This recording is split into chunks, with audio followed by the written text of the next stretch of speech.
Thank you so much for joining me today, Professor Ozalp. Today we'll be talking about the Mongol invasion of the Middle East. So maybe we can kick it off and just give a broad overview of what the Middle East was like prior to the Mongol invasion. What time periods are we talking about? Who was ruling? What's the overall landscape looking like? We're talking about 600 years after Prophet Muhammad, peace be upon him, and the Middle East was ruled, or the entire Muslim world was ruled by Abbasid Empire. First Umayyads and then the Abbasids came in. But about 10th century, it started to crumble into, it was just too big to be governed by a central government. So Middle East was firstly taken over by the Seljuks. Seljuks were these Turkish tribes that came in and dominated, captured a lot of the territory. And under Abbasids' tutelage, they governed much of the Middle East. But also their rule was also crumbling. They were replaced by the Khwarezmi Empire, which sort of ruled over Central Asia, Persia, parts of Iraq as well.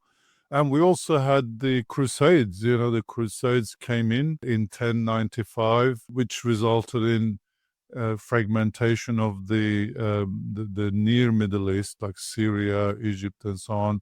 But then that was united by Nuruddin Zengi first, the Zengids, and then Salahuddin also was an important figure. And eventually Salahuddin captures Jerusalem, stabilizes that region.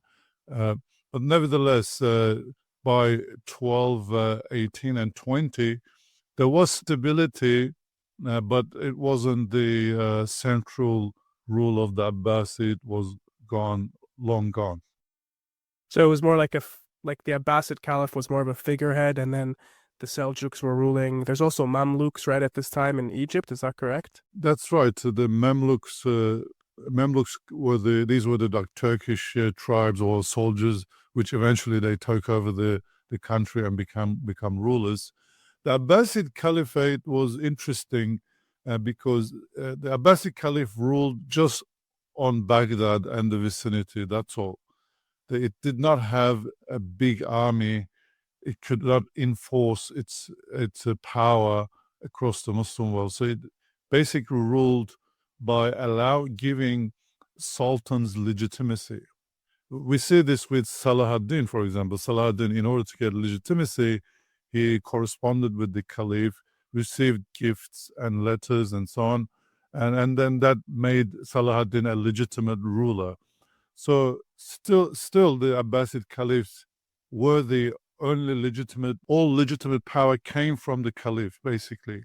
So all local rulers sought and received a flag and gifts and the letters endorsing their rule, and then they felt legitimate. And the people also felt that, okay, this is a legitimate Muslim government that they can live under.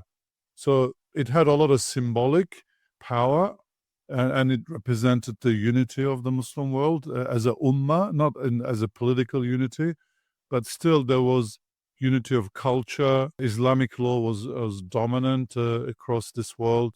Arabic was the dominant language. So it was a civilization, and that civilization was represented by the Abbasid Caliph centered in Baghdad. Okay, cool. So let's talk now about the Mongols themselves. So how did they rise, like before they invaded the Middle East and like Europe and Central Asia? What are their origins? How did they rise? And what was their motivation to actually expand into the Islamic world and the Middle East as a whole? It kind of starts with 1206 with Genghis Khan uniting or becoming a tribal ruler, and then uniting various tribes under a larger force. It was all about territory and army. Genghis Khan conscripted all male population basically as soldiers, and conquering territory was the means to make a living for these people and to sustain their families. And he was a very powerful leader, very strong, dominant, and powerful. And he was able to unite people, and that's not easy to do. So basically using that, he started conquering territories in Central Asia. Mongolia, the Siberia. We're talking about the currently Western China, the Uyghur territory, which is also Turkic as well. And he came across parts of Central Asia. So he got Turkish tribes on his side as well. And then he launched this massive invasion of China. So Genghis Khan firstly wanted to conquer China, and he's been very much successful in that, almost wiped out Chinese culture and political establishment completely. And so once he conquered this very large territory, he looked at towards the west, and there was several smaller, Asian, not empires, but states that resisted. That eventually he captured, ended those as well, where he became a neighbor to the Khawarizm Muslim world. And what Genghis Khan wanted to do at this point was to revive the Silk Road trade. I mean, you can only live on spoils of war for so long, right? So you got to obviously he taxed the population and promoted trade. And one of the most important mechanism of trade was the Silk Road. I mean, forget about transoceanic trade, which was very difficult and it wasn't developed at the time. Sending goods from China all the way around the oceans was extremely dangerous, long. So the overland Silk Road trade was the most important one, and that was halted because of all these small states that existed that stopped the trade caravans. It wasn't safe anymore. So by uniting very large geography under his rule, now Genghis Khan could start the Silk Road trade, and he needed the help of the Khawarizm ruler at the time. Interesting. So his motivation was financial and economic. Was there like a religious component to it as well? Was there like a spiritual? Did they think that they were superior, or was it just purely kind of financial and economical motivations? With power and money, and control, that was the main driver. The Mongols were shaman, so they did not have any religion that looked for converts, and actually they were very tolerant of different religions like Buddhists, Christians, Muslims could live under their rule. They did not interfere, with freedom of religion, which was one of their strengths as well. And they did not have a dominant civilization as such. It was a tribal society, and they quickly learned a lot, but they did not really bring with them a very strong religious or civilizational influence. And in fact, we'll see later on that the reverse happened. And they're mostly kind of nomadic horse archers, right? That's their main kind of like settlement pattern. Well, it was a nomadic culture to begin with, the tribes, but as they conquered territory, they became settled. Okay. And because you have to rule over these big cities, big lands, so you have to have bureaucracy. And they actually adopted the Muslim divan system. A divan system was a very sophisticated bureaucracy, basically recording everything: taxation, populations, and land, and all the correspondence and the transactions that happen, court cases.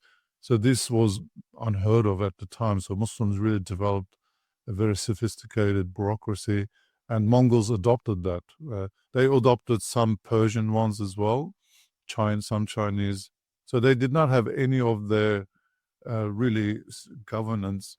The only thing Genghis Khan really was strong was coming up with laws, and what we call Genghis laws, and but these were very harsh laws. It basically everything was punishable by death almost, but they were very influential, and they kept people at bay.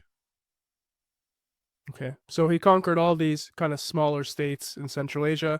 now his neighbors, the Khwarezmian Empire. I'm assuming it's called. So they're neighbors. Can you walk us through what happened next? How did the conquest begin, and how did it unfold? Okay, it kind of begins with late 1218, and Genghis Khan's still busy with the Chinese, sort of stage of war, but he sends about 450 tradespeople or emissaries, basically starting diplomatic and economic relationship with the Khwarezmi Empire.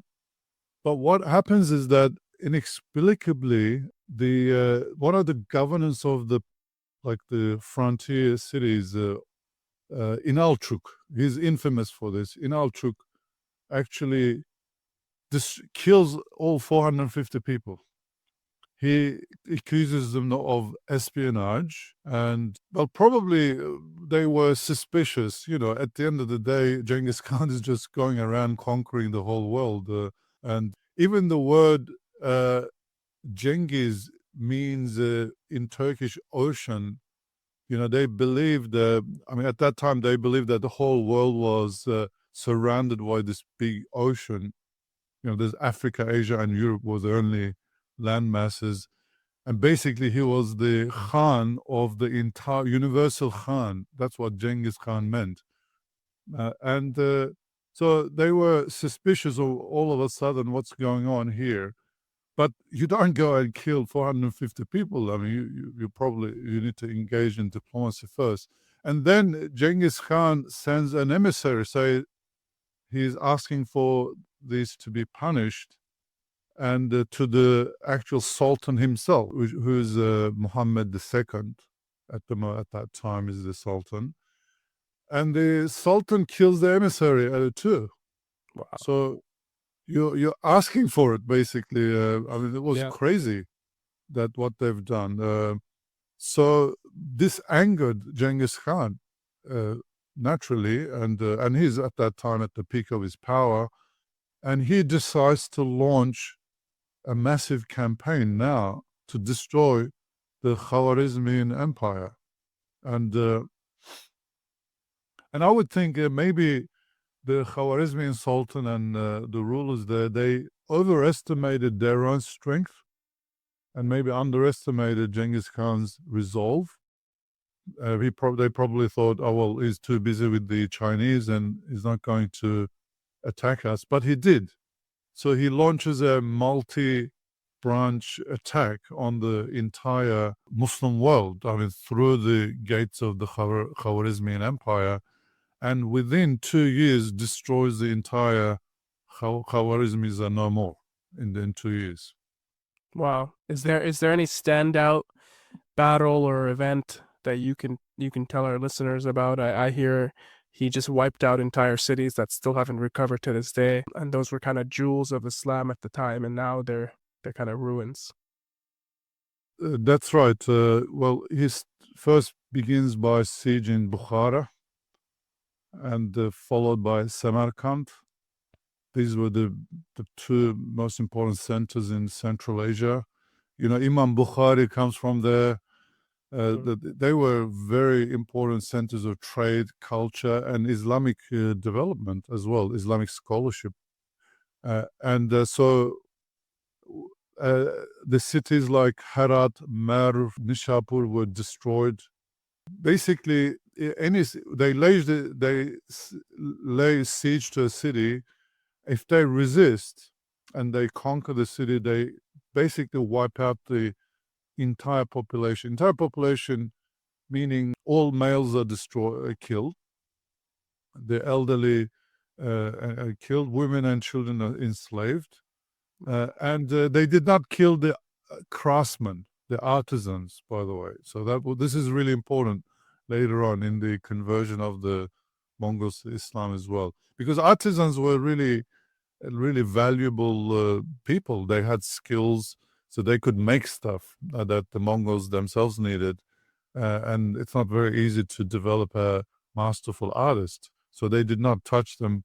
They took them, enslaved them, took them with them into Mongol territories, and they were utilized.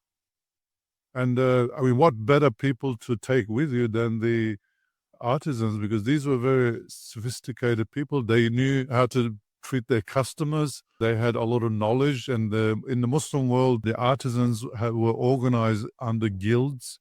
They have codes of conduct. So they were really present-day professional people. You've got doctors, engineers these days. They go around the world, they're hired by these transnational companies. So it was a bit like that. And they were really influential in the conversion of the Mongols later on. But put that aside, so everyone else was just useless. Fighting men, they could all fight back, so they were slaughtered. And this terror tactic was really influential because they went to the next city. Do you surrender or do you want to resist? If you resist, this is what's going to happen to you. And I mean, some cities resisted, of course, and they were destroyed, but many other cities just surrendered. So it was very quick in that respect. Within a couple of years, the conquest of Central Asia, Khorasan, and Persia, the present-day Iran, was almost complete. Iran, by the way, at that time was still Sunni. It was a very important Sunni center in the Muslim world. And Persian was the dominant culture. Arabic was the language of law, religion, and trade, but culture was dominated by Persians at that time. Interesting. So he conquers this. It sounds like a massive empire from kind of Kazakhstan to Persia, and now he's at the gates of the Abbasids in Iraq. What unfolds? Just the death toll. I think the death toll is really important. Like Muslim sources give as much as 5 to 7 million people being killed, but the late scholarship has put it down to around 1.5 million.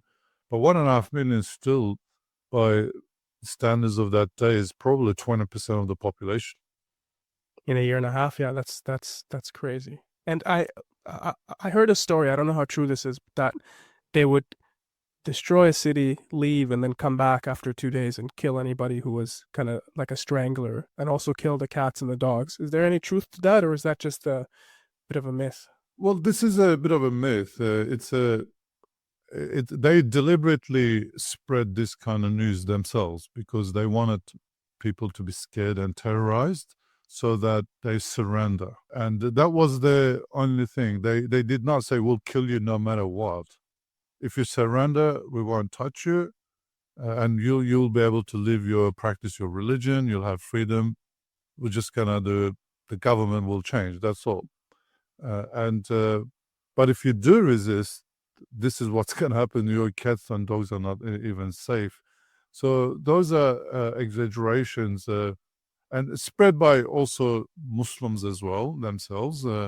But it was really part of the Mongol psychological warfare as well. Okay, so now they're up against the borders of the near Middle East, of Iraq and Syria, and the Abbasids and the different varying states that are ruling over kind of the rump state of the Abbasids. Can you walk us through what's next? What happens next? Does he send more emissaries, and are they killed, or is it more of a tactful invasion? Well, in 1222, Genghis Khan himself focuses on other things after completing that conquest. But there is a lot of resistance as well at that time, especially the son of Muhammad II, the Khawarizmi Sultan, Jalaluddin Kharzemshah is famously known as. He launches very effective resistance, and he actually defeats some Mongol armies in Afghanistan and other places as well. So it's not all whitewash coming in. But eventually, Jalaluddin Kharzemshah loses a major battle in Battle of Indus, and he just escapes after that and tries to launch resistance here and there, but eventually, he is also killed. But he was a very religious person, and really used the jihad kind of a concept to fight the Mongols, to rally Muslims and to fight against the Mongols. And he's famously known to say, like when some of his generals said to him, "We'll be victorious, aren't we?" And he says, "I don't care. My job is jihad or fighting. It's up to God to give us victory or not. If He gives victory, we're thankful. If He doesn't, we continue fighting." So he was a very sophisticated and well-respected ruler, and even Genghis Khan himself respected him and forbade killing him outright. I mean, he was killed not by Mongols, by others. So I think that's worth noting, that there were really serious resistance as well. It wasn't just a walk in the park for Mongols as well. I had no idea. I was always under the assumption that the Mongols just beat everybody until they reached Egypt, basically, and then the Mamluks gave them their first defeat. But we can talk about that later on. Actually, before we talk about the invasion of the Abbasid world, can we talk about the position of the Abbasid world and the Muslim world in general in the world? Because it's you always hear that this was the end of the Islamic Golden Age. How Baghdad was the center of learning; it had the House of Wisdom. So can we kind of draw that picture to our listeners and talk about the eminence of the Muslim world and the Arab world at this time? Sure. Well, Baghdad was established by the Abbasid in 762. So it was built from scratch as a city. It was called the Round City. It started like that and then just spread out. And it's been the seat of the Abbasid Caliphate since then. And it's developed into a population of 1 million people, they say. At that time, it was the biggest city in the world for a long time. And naturally, a city like that attracted a lot of people, smart intellectuals, artists, and all. So it also became a seat of civilization in the Muslim world as well. A lot of learning took place where this House of Wisdom was a famous library established in the palace of the Caliph. But it wasn't the only library. It became the archetype of many other libraries that were established, where books were collected and translated. Books from, the Hindu, Persian, the Hellenistic, civilizations were translated into Arabic. So for the first time in Muslim world history, actually, the entire knowledge of the world was made available in one language. And at the same time, paper began to be used. Paper, prior to the paper, books were written on animal skin or parchment. Parchments were wasn't good, but animal skins was very expensive. So paper technology made it possible to produce books at a large scale, much cheaper than before. So basically, it was like the internet, invention of internet, how it revolutionized our world. At that time, the humanity took a massive leap through Arabic language or all these translations, paper, production of books being made available in libraries where people can borrow and come and read. And we're talking about like thousands of manuscripts in each library at a time when Europe had only maybe about 10,000 books all up in the entire continent. So this was a massive civilizational output and representation in the whole world and the Muslim world at the time. So Baghdad represented that, and there were of course other centers like Cairo, Syria, like Damascus, and so on, but Baghdad was the main center. Okay, so now the Mongols are at the gates. What happens next? Well, it doesn't happen immediately. So in like 1222 is when Genghis Khan kind of stops, says, "This is done. We've taken our revenge and we've conquered another huge territory. That's enough." And then there is no more conquest until 1258. So there's a fair bit of distance, like time gap there. And what happens is the Genghis Khan empire kind of splits into different regions ruled by his sons and later grandsons.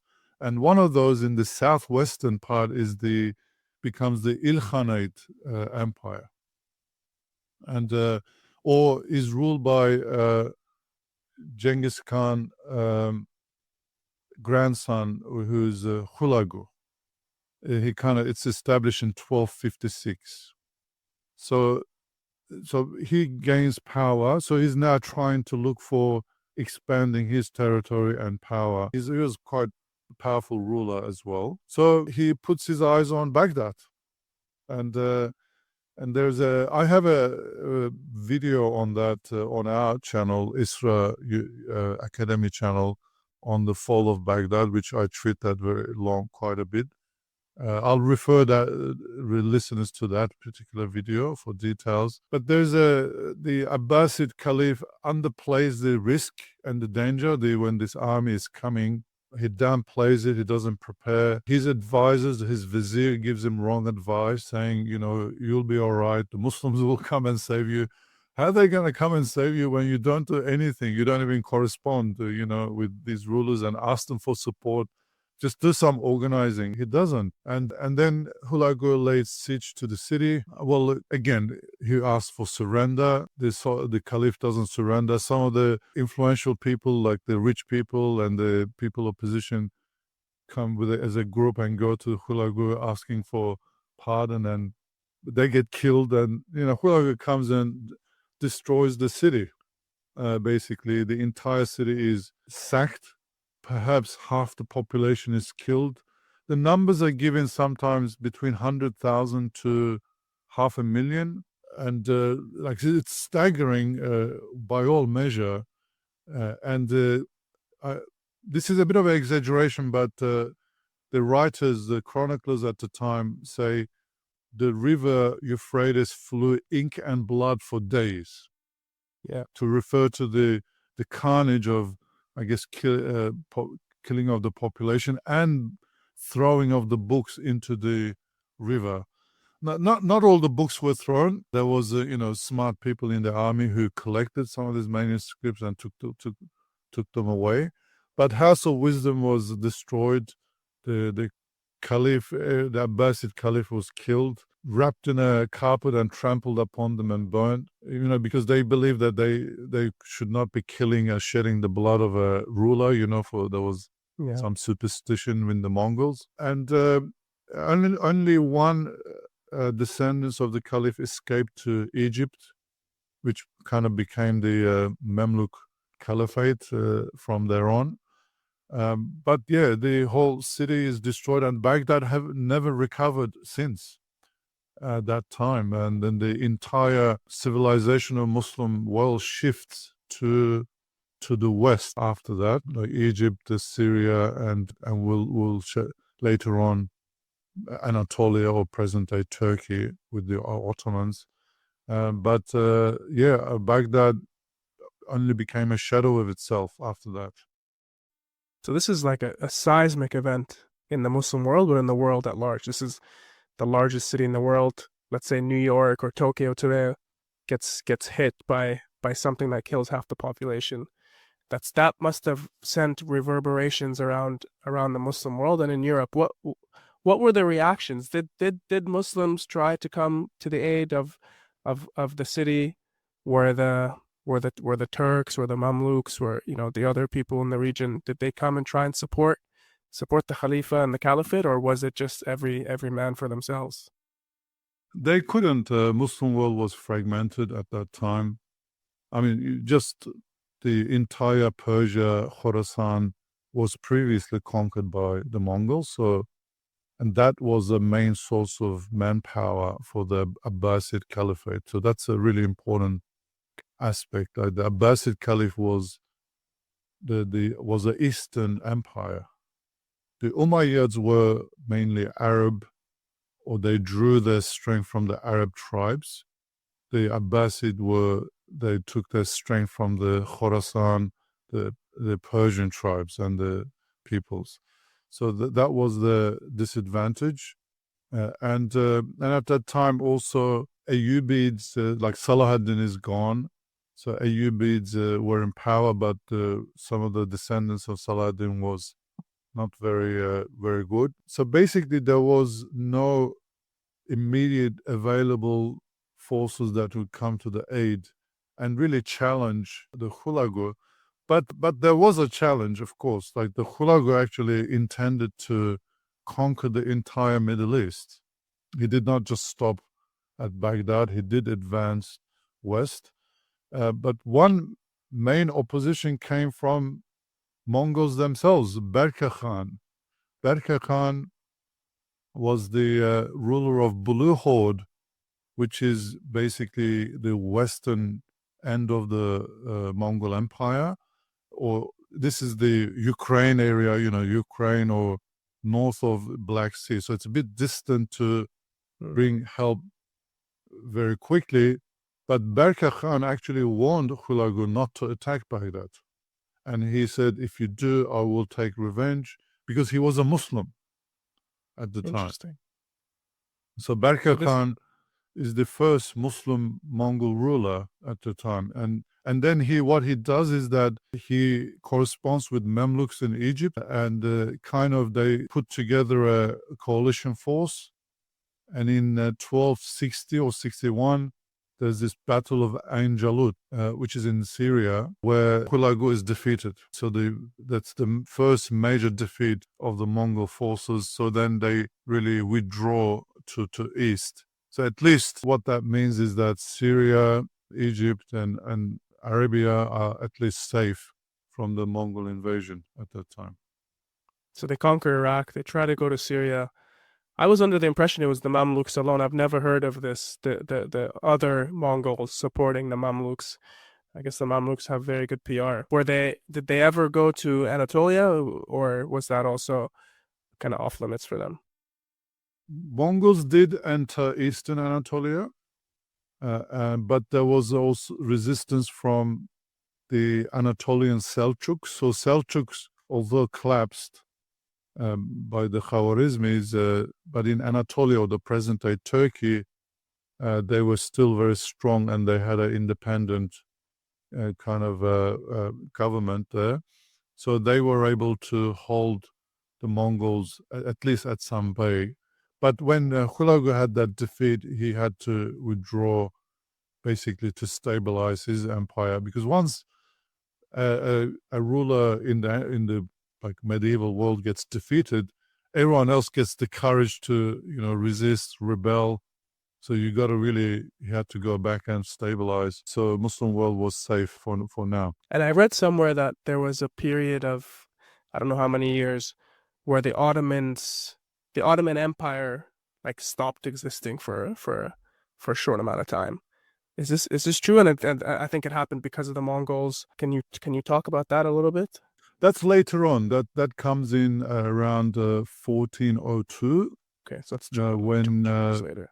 The Ottoman Sultan Bayezid loses to Tamerlane. Tamerlane was an Ilkhanid ruler or descendant, but he was Muslim by that point. The Ilkhanids become Muslim by the ruler, the Khan Ghazan, converts to Islam in 1295, and from there onwards, they actually become legitimate Muslim rulers, and they spread Islam deep in Asia. Like Mongols, after they converted, they actually spread Islam into Asia, to territories that Islam did not spread before. Yeah, we can talk about that in a little bit. I just want to ask about just on that Ottoman, when Bayezid lost in 1402, there was a 10-year kind of a period where Ottomans did not have a sultan, but they had the sons and the descendants had the regions. Like, it didn't collapse completely, but later, about 10, 11 years later, another sultan came in, and then they didn't look back after that. Interesting. So that's a nice kind of continuation and gap between the Abbasids and the Ottomans. What was the aftermath of the sack of Baghdad? Did the Mongols stay in Mesopotamia and Iraq, or did they kind of withdraw back to Persia? What were the everyday lives? No, they stayed. They stayed at Baghdad for a long time, and Baghdad became the Ilkhanid part of the Ilkhanate world, but it lost it. It was no longer a capital. That's the thing. And once a city loses its capital nature, it means the army doesn't reside there. When the army doesn't reside and the bureaucracy doesn't come in, all this population Yeah. doesn't, it just leaves the city and just left to the ordinary population, and it just completely dies down after that. So that's Baghdad. It was still an important trade junction at that point. There were still scholars coming out of Baghdad, but nowhere near what it had before. And then what did the Mongols do then? What was their practice for for for governing these new territories? How did they integrate with the local population? Did they start speaking Persian, for example, and adopting kind of Middle Eastern customs, or did they stick to their Mongolian roots? No, they did not change their language, but the bureaucracy was Persian, and they used the people and the language and because all the records were kept in the divan system that I mentioned earlier, and they were tolerant to other religions, but once they became Muslim, at least in the southeast and the western part, they promoted Islam, they sponsored Islam just like any other Muslim ruler. So at that point, they become assimilated into Islamic civilization once they become religion. So they just become another ethnic or another nation. So, but it's not just another nation. There's a massive shift in the Muslim world in 13th century, chiefly as a result of, firstly, by Seljuks coming in, but chiefly because of Mongols and the Turks that came with it. The Muslim world shifts to a Turkic world. This is a very important shift. And also, we shouldn't forget that as Mongols were coming in and destroying these cities, large populations were migrating. There was huge migrations taking place, and a lot of the Turks came and settled in Anatolia, the present-day Turkey, one of those tribes was the Ertuğrul Bey, whose son Osman forms the 1299 the Ottoman state.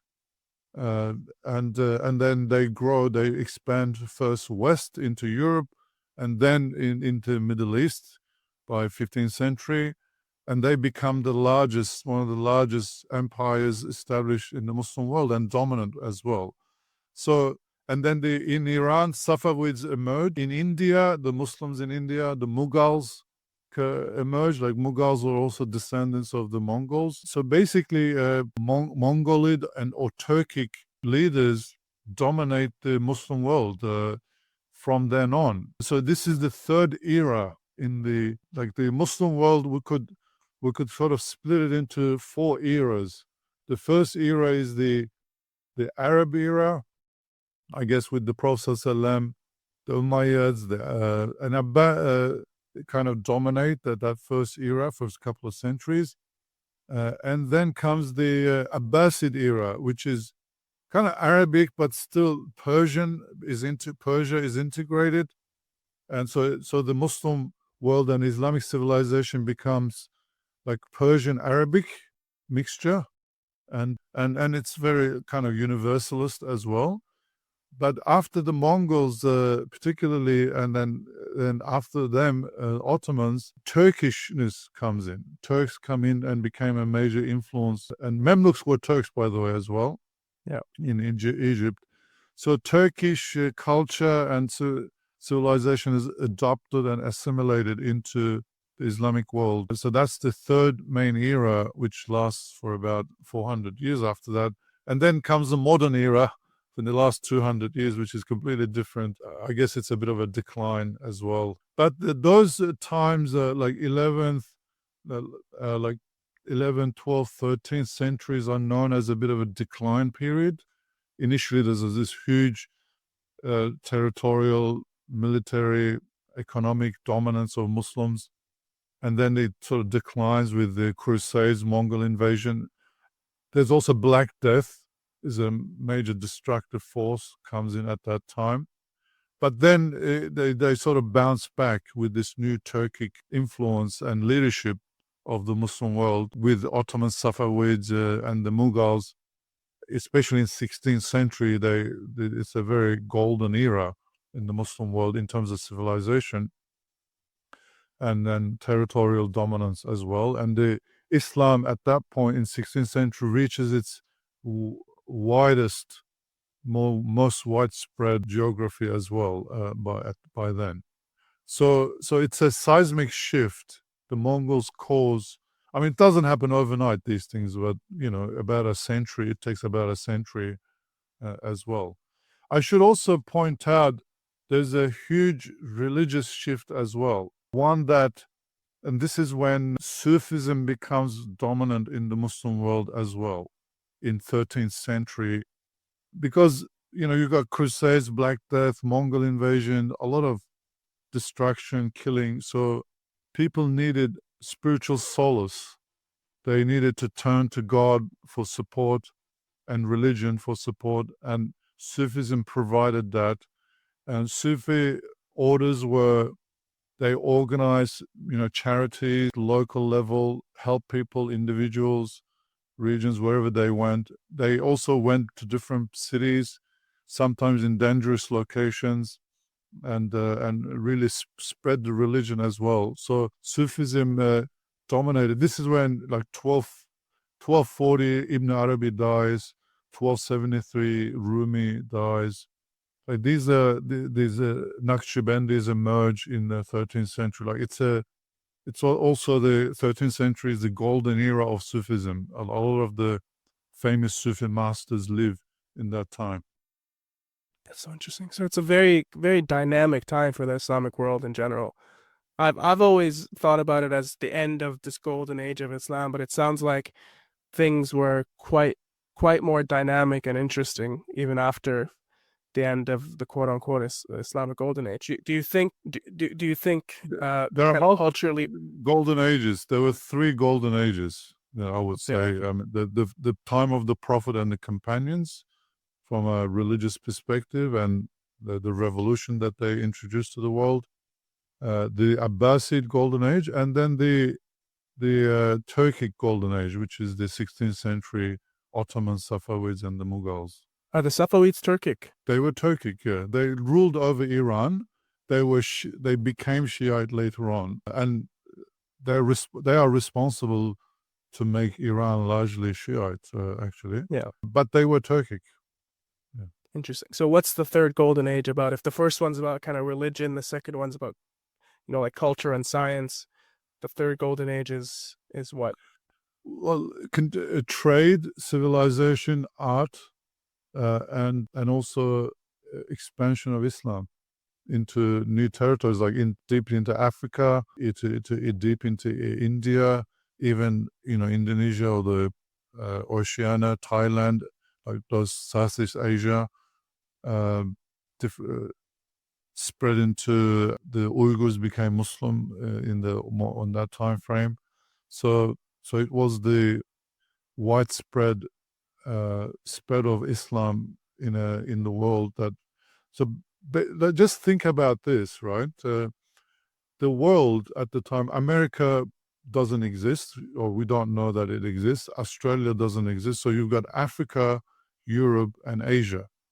And then in that three continents, the civilization belt is Mediterranean, Middle East, India, and China. So like south of Africa are underdeveloped. I mean, in North Asia, it's too cold, sparsely populated. So a lot of the population and civilization exists in this belt, and Muslims were the most dominant force of that belt by 16th century. But obviously, later on, what happens is the Europeans, especially after the fall of Constantinople in 1453, they start looking at West for trade, basically to go to India, bypassing the Muslim world and all the cost of that. So if they could go to India in a western route or around Africa, then they can buy pepper very cheaply and sell it with huge profit rather than go through the middleman of the Muslim traders. So basically, that need propelled Europeans to round Africa, and they had access to Indian Ocean, and that changed everything. I mean, it wasn't a fast change, but it did eventually brought Europeans, and then the rise of the European civilization and the decline of the Muslim world. Yeah. Okay. Great. Well, thank you so much, Professor Ozalp. Is there anything else that we missed that you think we should talk about? Is there anything you think our readers should be reading or looking into? I'm gonna post a link to the video that you mentioned about the sack and the siege of Baghdad. But is there anything else that you think we should be talking about?